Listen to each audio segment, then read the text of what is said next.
So now we shall discuss about transformer. तो transformer नाम से ही लग रहा है कुछ ट्रांसफॉर्म करता हुआ है। क्या ट्रांसफॉर्म करता है? तो ये वोल्टेज को ट्रांसफॉर्म करता है। कैसे करता है?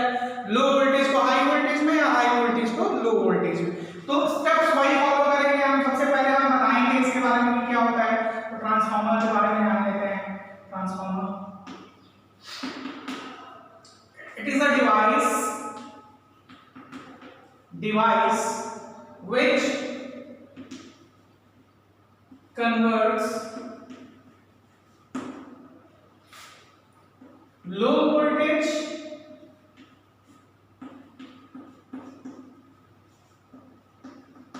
into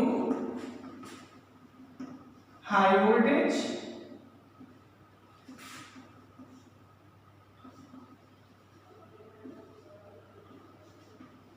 and vice versa.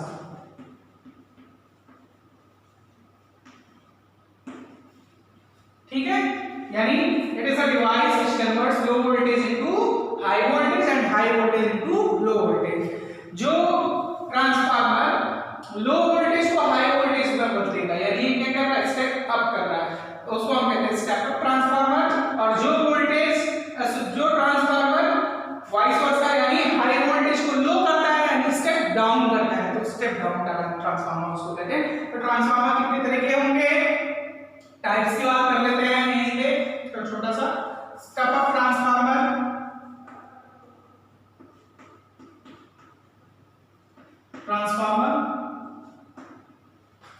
Step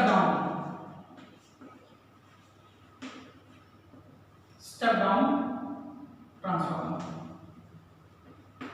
work step up transformer क्या करता है? It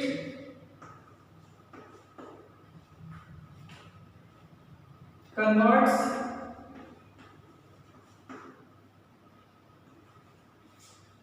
low voltage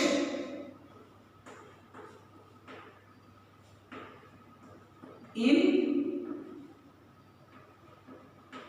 high voltage. Step down transformer, it converts high voltage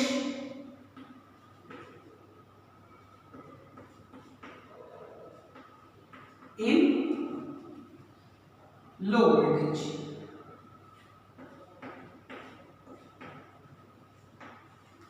तो आई थिंक इन चीजों में आपको कोई दिक्कत नहीं होनी चाहिए, बहुत ही क्लियर है और किसी तरह की कोई दुविधा नहीं होनी चाहिए कि what is step up transformer, step down transformer. ये आगे भी आपको मिलेगा। ट्रांसफार्मर क्या है? एक ऐसे device which converts high voltage into low and vice versa.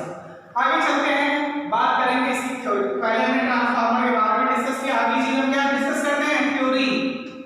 Theory और प्रिंसिपल जो है इसका। थ्योरी के बाद की बात करते हैं, प्रिंसिपल की बात करते हैं। तो प्रिंसिपल किस प्रिंसिपल पे?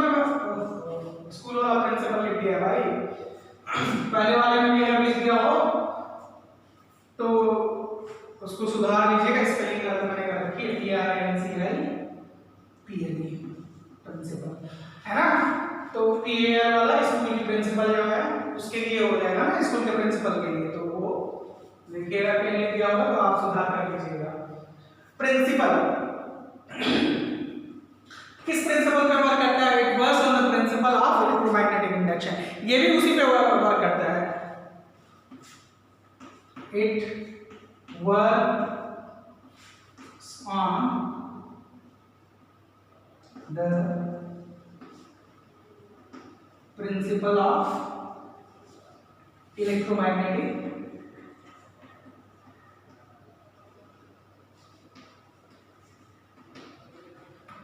induction. Electromagnetic induction, the flux associated with the coil is changing, then induced EMF will produce. ये भी आप चाहे तो उसमें जोड़ सकते हैं। चलिए यहाँ तक बिल्कुल क्लियर। अब आगे चलेंगे हम और बात करेंगे कंस्ट्रक्शन के बारे में। चलिए देखते हैं कंस्ट्रक्शन। पहली चीज क्या देखेंगे हम? कंस्ट्रक्शन। कंस्ट्रक्शन के बाद फिर वर्किंग। यही स्टेप्स हमेशा फॉलो होने चाहिए। कंस्ट्रक्शन।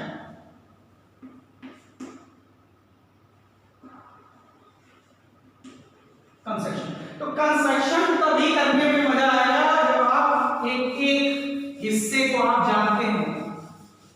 और मैं बना बना के आपको दिखाता रहूंगा। कंस्ट्रक्शन में सबसे पहले लैमिनेटेड आयरन कोर होता है।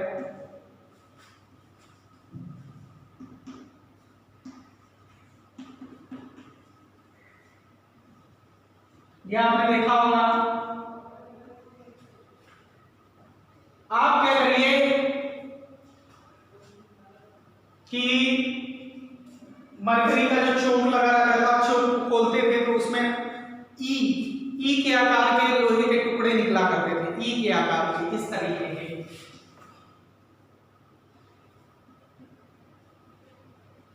इधर से भी ऐसे ही होता था,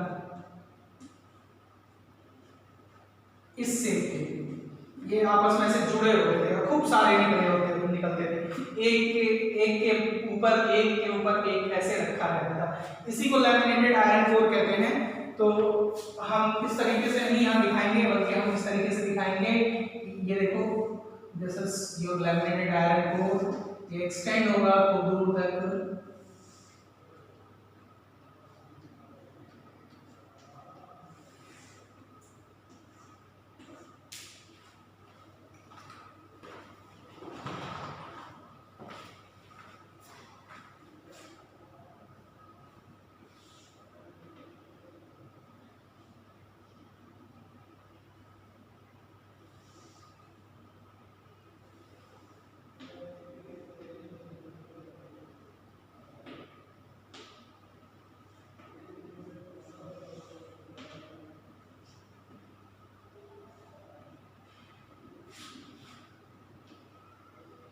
ये पहला वाला कोर मान हो गया, इसने यहाँ से जोड़ दिया। इसी तरीके के और भी कोर्स होंगे।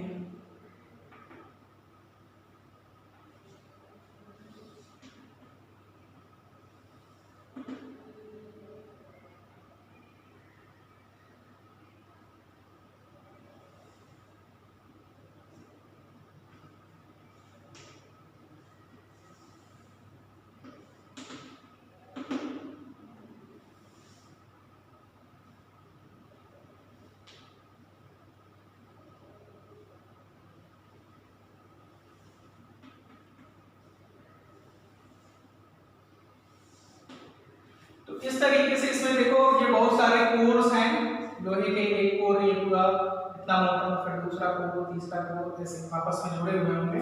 This is the laminated iron core. It is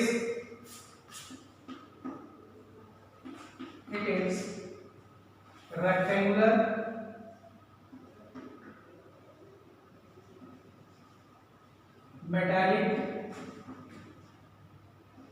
metallic plates, thin plates.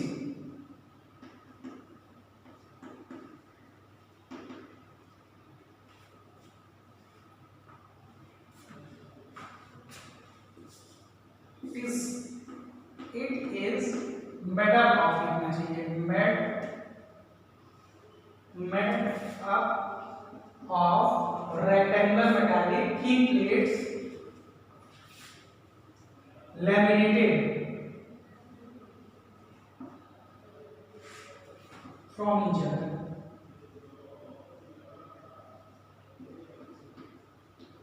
Lamination का मतलब आप जानते ही हो। आप अपना जो कॉपी किताब के पन्ने होते हैं या कोई सर्टिफिकेट होता है उसको लैमिनेट करा देते हो। क्यों करा देते हो? ताकि वो पानी में भीगे ना, हवा में सीलन ना आए उसे। इसी तरीके से लैमिनेशन हम एक शीट का, यानी इस वाले शीट का दूसरे वाले शीट के साथ लैमिनेशन करते हैं। क्यों करेंगे लैमिनेशन? इसलिए करते हैं ताकि जो पहले वाले में जो फ्लक्स डेवलप हुआ वो हवा में लॉस ना हो जाए या सराउंडिंग में लॉस ना हो जाए।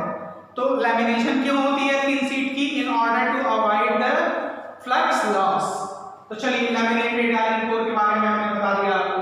अगली चीज, यहाँ इस वाले एंड पे हम प्राइमरी कॉइल लगाएंगे। यह आपकी प्राइमरी कॉइल है जहां आपको वोल्टेज जो आपका है वो अप्लाई करेंगे, इनपुट वोल्टेज। ये वोल्टेज ज्यादा या कम होगा डिपेंड करेगा स्टेप अप ट्रांसफार्मर है स्टेप डाउन। और यहाँ पे एक सेकेंडरी कॉइल होगा। जनरली हम चलिए ज्यादा दिखा रहे हैं सेकेंडरी कॉइल में नंबर ऑफ टर्न्स हमने ज्यादा दिखा दिए, कोई जरूरी नहीं है, इधर ज्यादा हो सकता है इधर कम हो सकता है। और यहाँ आउटपुट लेंगे, यहाँ आपको आउटपुट वोल्टेज मिल जाएगा। चलिए आगे की बात करते हैं। कंस्ट्रक्शन हो गया, तो कंस्ट्रक्शन में क्या क्या मिला आपको? लैमिनेटेड आयरन कोर और primary and secondary coils.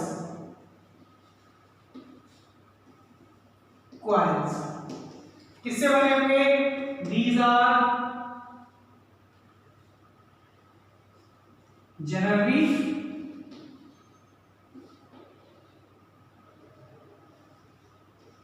insulated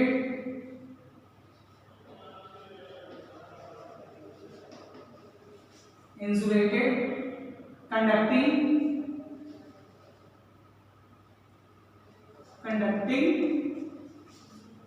wires. ठीक है, ये जो इसके मेन पार्ट्स हैं जिनके बारे में हमें बात करनी है, तो इसमें कोई दिक्कत नहीं होनी चाहिए। अब आगे चलिए बात करेंगे हम इसकी वर्किंग और थ्योरी के बारे में, कैसे वर्क करता है। तो वर्किंग और थ्योरी के बारे में बात करते हैं। बहुत इजी है।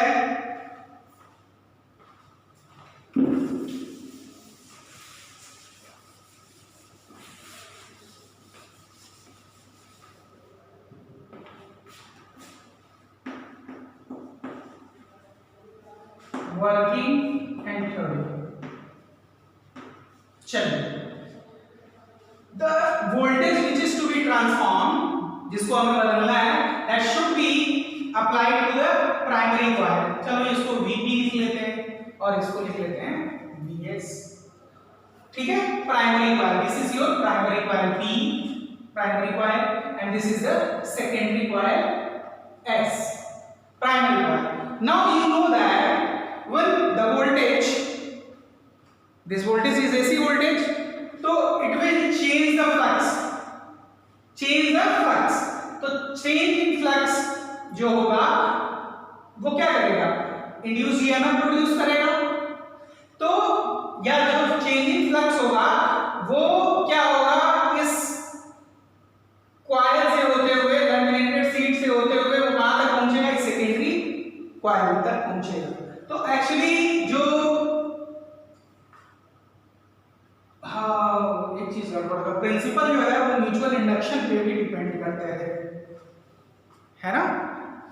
तो ट्रांसफार्मर का जो प्रिंसिपल है वो चेंज कर लीजिएगा। मैंने प्रिंसिपल जो है गड़बड़ कर दिया। प्रिंसिपल में आपको क्या लिखना है? इलेक्ट्रोमैग्नेटिक इंडक्शन नहीं लिखना है, आपको लिखना है प्रिंसिपल में आपको क्या लिखना है कि it works on the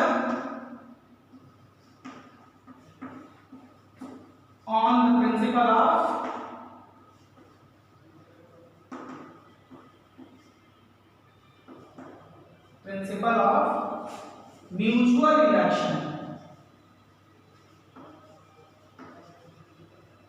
तो उसको इलेक्ट्रोमैग्नेटिक इंडक्शन की बजाय आप म्यूचुअल कर लीजिए बच्चों उसको, है ना।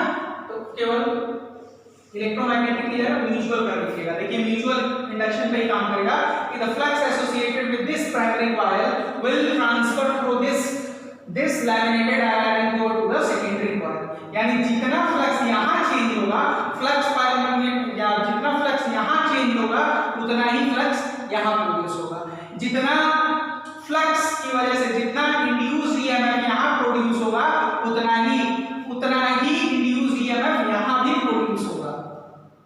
ठीक है, तो चेंज किस पे आएगा? इंड्यूस्ड ईएमएफ पर यूनिट टर्न, और यहां जो इंड्यूस्ड ईएमएफ पर यूनिट टर्न जो होगा उसमें क्या आएगा?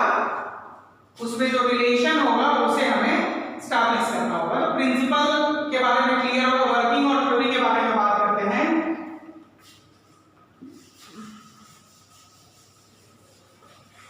तो केवल बस इतना आपको लिखना है, the flux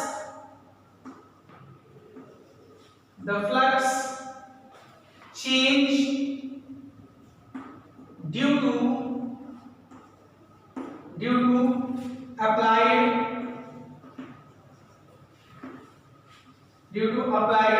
voltage on primary coil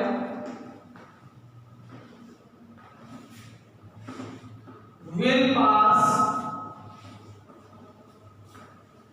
to secondary coil due to mutual induction.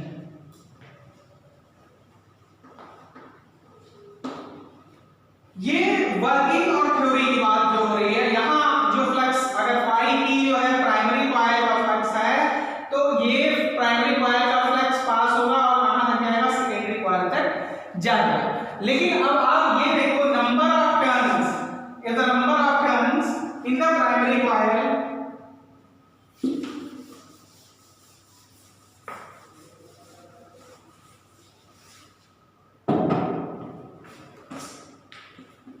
number of turns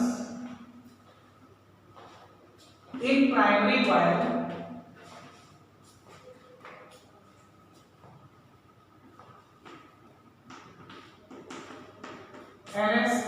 NP ले लो और number of turns in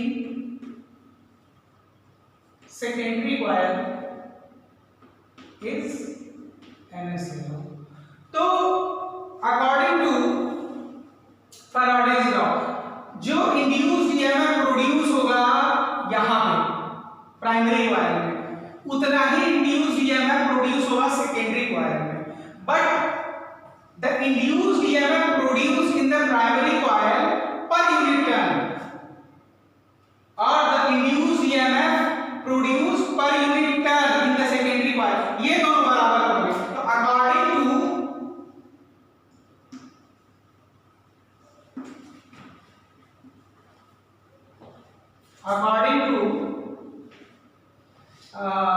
Faraday's law,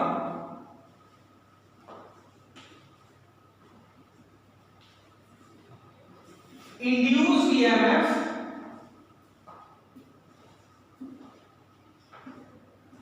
या जिसको आप वोल्टेज भी कह सकते हो, यहां पे वोल्टेज, ठीक है,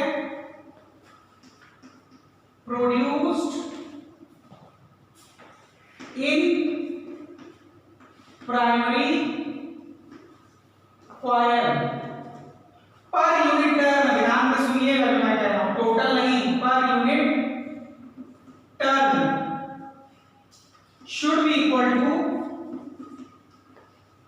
इंड्यूस्ड ईएमएफ प्रोड्यूस्ड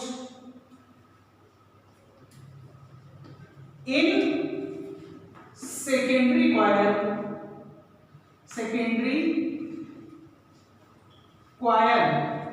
पर यूनिट टर्न।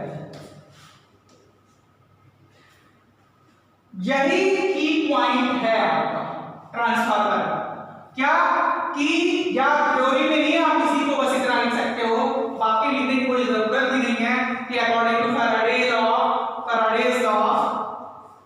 इंड्यूस्ड ईएमएफ या voltage produce in primary coil per unit turn is equal to induced EMF या induced voltage produce in the secondary coil per unit turn. तो induced EMF जो है उसको आपने कहा VP, induced EMF आपका जो या जो अप्लाई कर रहा है वोल्टेज वो क्या वीपी है, और नंबर ऑफ टर्न क्या है NP, should be equal to what, VS upon NS. ये हो गया ट्रांसफार्मर का आपका थ्योरी, यही इतना बहुत इंपॉर्टेंट है। आगे की कहानी आपको बताएंगे और समझाएंगे कि प्राइमरी स्टेप अप ट्रांसफार्मर किसको कहेंगे और स्टेप डाउन ट्रांसफार्मर किसको कहेंगे, और वोल्टेज के साथ इसका रिलेशन कैसे आगे डेवलप होगा। चलिए यहां तक तो हमने बात करी, यानी आप खुद देखो वीपी वीएस जो है यानी वोल्टेज इन सेकेंडरी कॉइल, आउटपुट वोल्टेज जो हमको चाहिए, वीएस इज इक्वल टू कितना होगा, NS upon NP into VP. ठीक है, NS upon NP into VP। आप खुद देखो कि NS अपॉन NP अगर 1 से ज्यादा हुआ तो VP क्या होगा, VP ज्यादा हो जाएगा। NS यानी number of turns in secondary coil अगर ज्यादा कर दे number of turns in primary coil से, तो हमारा ये रेशियो क्या होगा, 1 से ज्यादा होगा। 1 से ज्यादा होने का मतलब क्या होगा, VS जो होगा वो VP से ज्यादा आएगा, यानी ये किस तरह का ट्रांसफार्मर हो जाएगा, स्टेप अप ट्रांसफार्मर हो जाएगा। वहीं NS अपॉन NP अगर 1 से कम हुआ, यानी number of turns in secondary coil, number of turns in secondary coil कम हुआ, number of turns in primary coil ज्यादा हुआ, जाहिर सी बात है ये 1 से कम आएगा। उस कंडीशन में VS is less than VP होगा, यानी आपका ट्रांसफार्मर क्या होगा, कम कर रहा है वोल्टेज को, तो वो स्टेप डाउन ट्रांसफार्मर होगा। तो कुल मिला के कहने का मतलब ये है कि ये जो टर्म है, यही टर्म डिसाइड कर रहा है कि आपका ट्रांसफार्मर वोल्टेज बढ़ाएगा कि वोल्टेज घटाएगा ना। This NS upon NP is also known as K. K is known as transformation ratio. K is transformation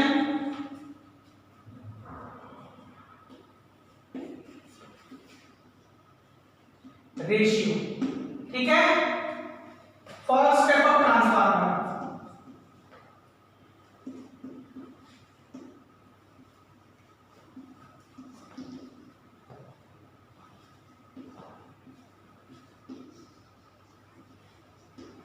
step up transformer के लिए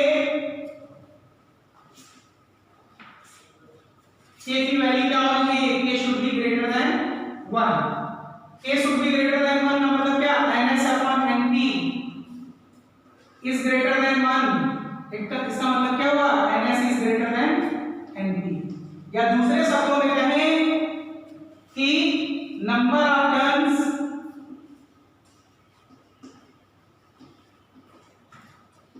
in secondary is more than primary। Okay, यानी अगर मैं एक simple transformer आपको दिखा दूं, ये मान लो आर्मेचर कॉइल हो गया, ठीक है, तो ये देखते ही आप बता दोगे ना, ये देखते ही आप बता दोगे कि किस तरह का ट्रांसफार्मर है, स्टेप अप है। क्यों, क्योंकि प्राइमरी में नंबर ऑफ टर्न्स 3 है और इसमें सेकेंडरी में नंबर ऑफ टर्न्स क्या है, ज्यादा। तो इसको देखते ही आप तुरंत कह दोगे, क्या कहोगे, ये क्या है, स्टेप अप ट्रांसफार्मर है। अब फॉर स्टेप डाउन के लिए देखते हैं, स्टेप डाउन के लिए चलो यही चीजें देखते हैं। स्टेप डाउन ट्रांसफार्मर के लिए K क्या होगा, transformation ratio should be less than 1। इसका मतलब क्या हो गया कि number of turns in primary, number of turns in secondary की बजाय primary coil, primary is more than secondary.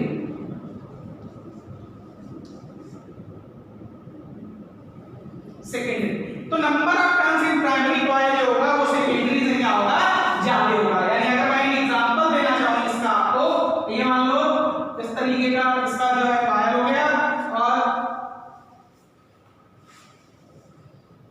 ये आपका प्राइमरी कॉइल हो गया, secondary.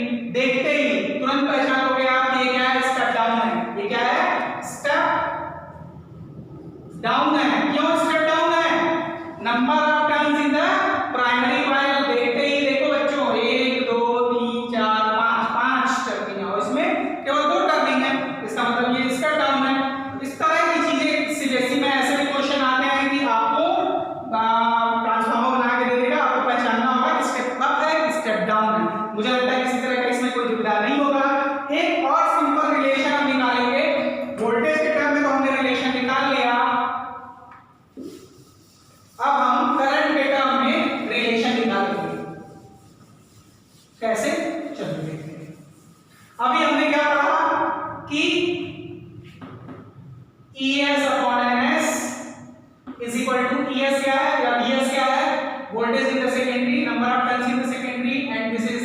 Voltage in the primary, number of turns in the primary, इसी से हम न्यूमेरिकल करेंगे अगर हम वोल्टेज और करंट दिया। लेकिन कभी कभी क्या होता है कि करंट की बात होने लगती है, करंट की बात होने लगती है तो मामला थोड़ा एक रिलेशन हमें इसलिए फाइंड करना होगा between current and number of turns.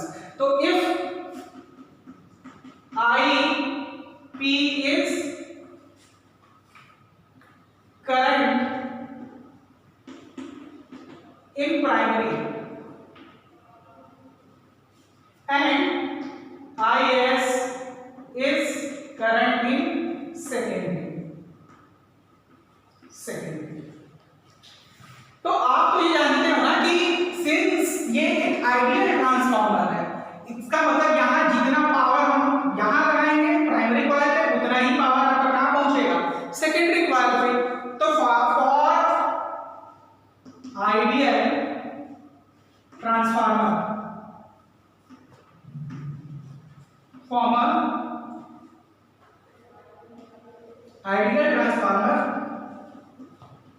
power in primary is equal to power in secondary। और आप जानते हो पावर इज इक्वल टू क्या होता है V into I। तो पावर प्राइमरी का वोल्टेज क्या है VP और करंट मान लो यहाँ कितना आपने माना है IP और यहाँ आपने क्या कहा था सेकेंडरी का पावर कितना है VS, करंट कितना है IS। तो now VS upon VP is equal to कितना हो गया IP upon VS upon VP और ये IP अपॉन IS, ये हो गया। ऑलरेडी वी हैव, हमारे पास रिलेशन ये था ना, हम इससे पहले ही कह सकते थे कि VS upon VP is equal to NS upon NP। This is our relation first. तो फ्रॉम फर्स्ट यहां हम लिख सकते हैं फ्रॉम फर्स्ट जब VS अपॉन VP किसके बराबर है NS अपॉन NP, तो हम ये second relation from first and second हम क्या लिख सकते हैं सीधे कंक्लूजन हमारे पास करंट के लिए भी आ गया IP अपॉन IS, क्योंकि VS अपॉन VP किससे VS upon VP NS upon NP के बराबर है, तो ये हो जाएगा NS अपॉन NP। तो ये एक रिलेशन हमारे पास आ गया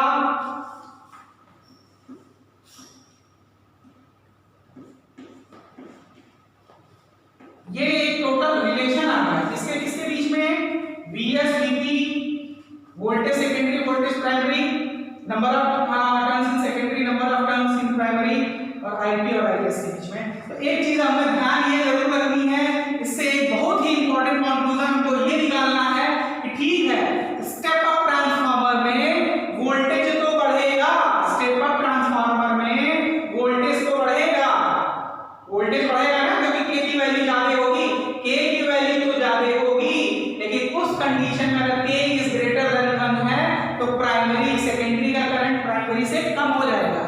ये रिलेशन आपको बहुत ध्यान से आपको ये कंक्लूजन निकालना है, बहुत इंपॉर्टेंट कंक्लूजन वो ये है, वो इस रिलेशन से आपको निकालना है कि आप क्या देख रहे हो कि VS upon conclusion,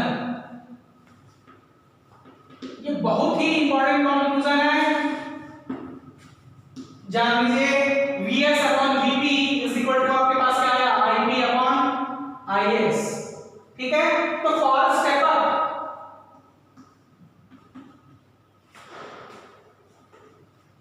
NS upon NP क्या है K भी है, तो अगर आप चाहें तो ट्रांसफॉर्मेशन रेशियो को ऐसे भी डिफाइन कर सकते हैं, it is the ratio of secondary voltage with primary voltage, it is the ratio of primary current with respect to the secondary current, it is the ratio of number of turns of secondary coil with respect to number of turns of primary coil. तो for step up आप जानते हो step up में K की value क्या होगी 1 से ज्यादा होगी, यानी IP upon IS is greater than क्या होगा for step up K is greater than 1। इसका मतलब इससे क्या मिल रहा है आपको conclusion IS is less than IP and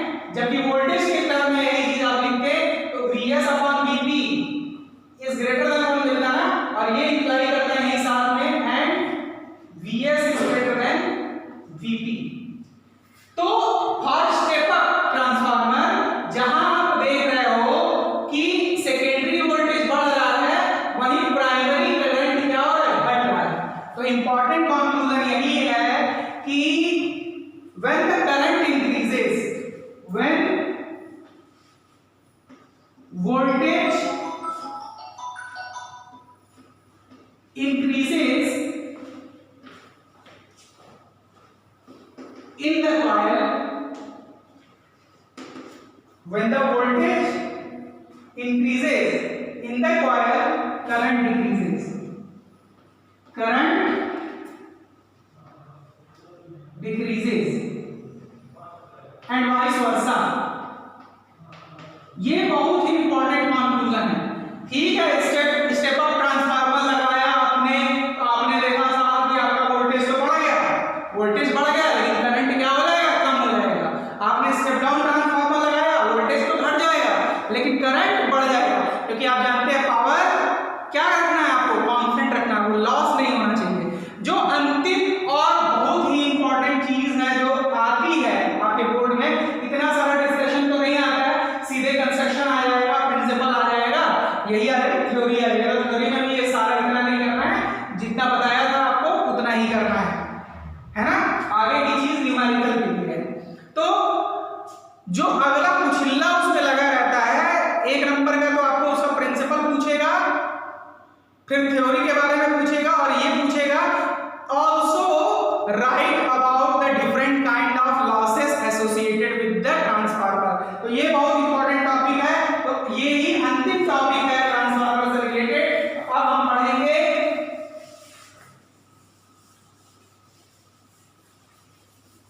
energy loss, energy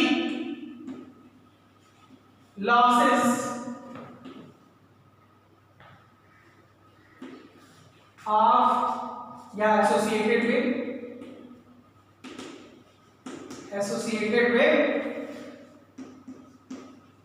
transformer, है ना। तो इसके बारे में हम बात करेंगे, energy losses associated with the transformer. तो पहला एनर्जी लॉस जो होता है वो होता है आयरन लॉस।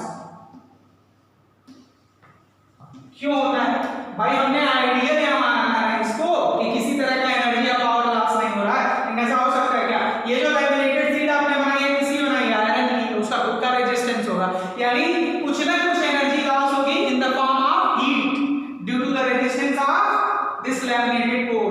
तो आयरन लॉस क्या होगा, heat loss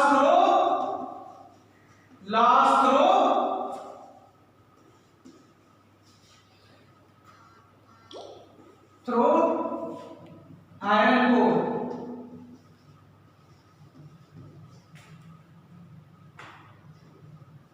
due to its resistance. ठीक है, उसके बाद दूसरा copper loss.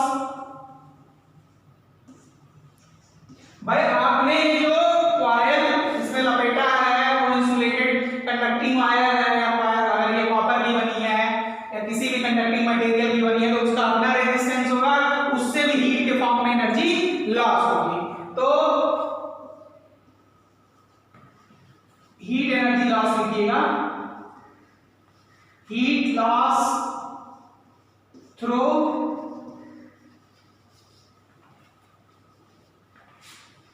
Conducting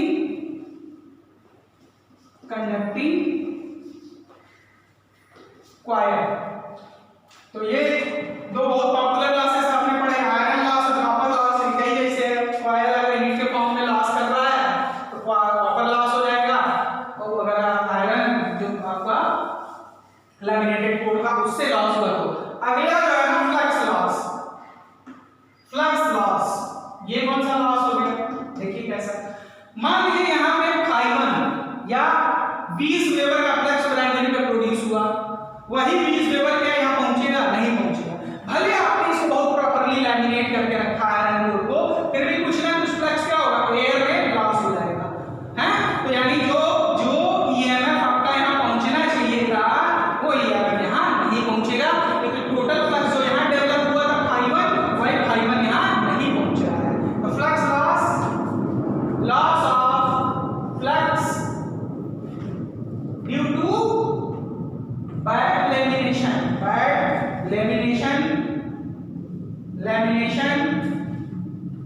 of thin sheets. है जी, आप ऐसे समझिए कि आप गए अपनी डिग्री आपने लैमिनेट कराई हुई है, तो क्या वो अनंत काल तक के लिए एकदम लैमिनेटेड होगा, उसमें कुछ ना कुछ एयर तो हमेशा देखते हैं समय के साथ घुसता जाता है। तो ये हो गया फ्लक्स लॉस। चौथा बहुत ही इंपॉर्टेंट क्लास है, वो बहुत ही समझने लायक है, वो 1 नंबर में आता है सीबीएसई में, मैग्नेटोस्ट्रिक्शन। क्या नाम है? मैग्नेटोस्ट्रिक्शन। मैग्नेटोस्ट्रिक्शन क्या है?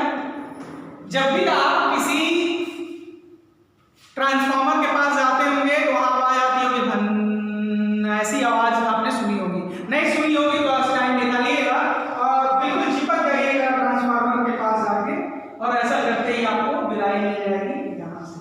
तो चिपकिएगा नहीं, थोड़ी दूरी पे खड़े रहिएगा और सुनिएगा आवाज। लो हमिंग साउंड जो है वो आती है। तो वो लो हमिंग साउंड की क्या है? एनर्जी लॉस है। जो एनर्जी आपकी पूरी तरह से इलेक्ट्रिकल एनर्जी में बदलनी चाहिए थी, वो किसमें चेंज हो जा रही है? हमिंग साउंड में चेंज हो रही है ना, साउंड एनर्जी में, तो वो भी लॉस है। तो मैग्नेटोस्ट्रिक्शन क्या है? Loss of